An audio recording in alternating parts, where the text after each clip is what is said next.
Okay, to answer chapter eight's question, I think my listening skills have improved a lot since I was a teenager, although that is probably how most people feel about it. I think my listening skills improved a lot when I served, a lot more since I served, or when I served an LDS / Mormon mission and had to carefully listen to people in order to acknowledge their concerns as it related to faith, especially the faith I was preaching. Although I felt like my listening skills were good as a missionary, I always had the prerogative, or I always had a prerogative in the back of my mind, whether it was getting them to church, building their faith, overcoming concerns to help by using like religion. Um, I always felt like I had a prerogative there, and I've learned in the last few years, especially having a partner that I'm married to, that prerogatives can be a major stumbling block to real listening. If I'm constantly thinking about what I want to say next or picking points in my partner's conversation to argue or disagree with, I'm not truly listening.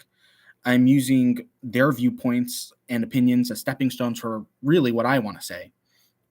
Instead, listening with the intent not to answer back, but to understand, repeat back for understanding, and empathize with are all ways of showing true listening.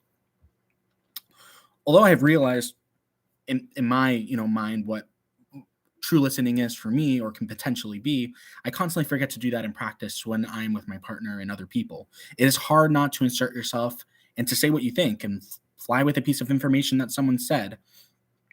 I can improve my listening for sure if I practiced listening without an agenda and being able to take that into action and use that, when I actually talk to other people.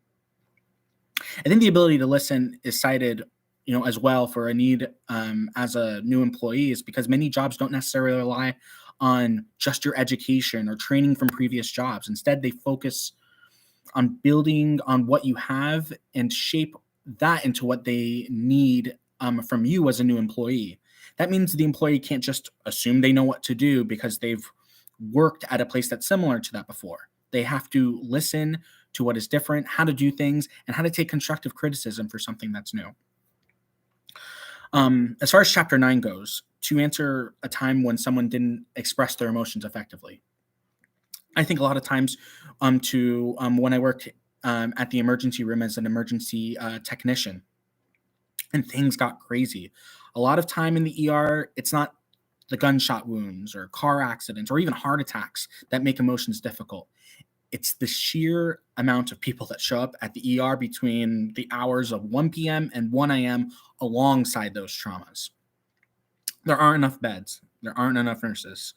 There sometimes isn't enough time to think, eat, or even like weep about what's happened before you have to move on to the next patient or task. Well, when these things occurred inevitably, which was really about several times a week, charge nurses, the nurses that are in charge of the unit, were strained. There was so much. There was so much that they often snapped, yelled, dismissed, and overloaded their coworkers. I've been yelled at many times, and the result is always me begrudgingly doing the task, but understanding and almost feeling bad for them. I felt belittled, but I couldn't help but feel bad for the person that had to call the shots. And it was really an uncomfortable situation, an uncomfortable power position for them to be in and for me to be at the bottom of. I think the best plan for the onslaught of difficulties that ramp up emotions is to step away briefly, breathe, and think about how any person, especially oneself, would want to be treated in this or any situation like it.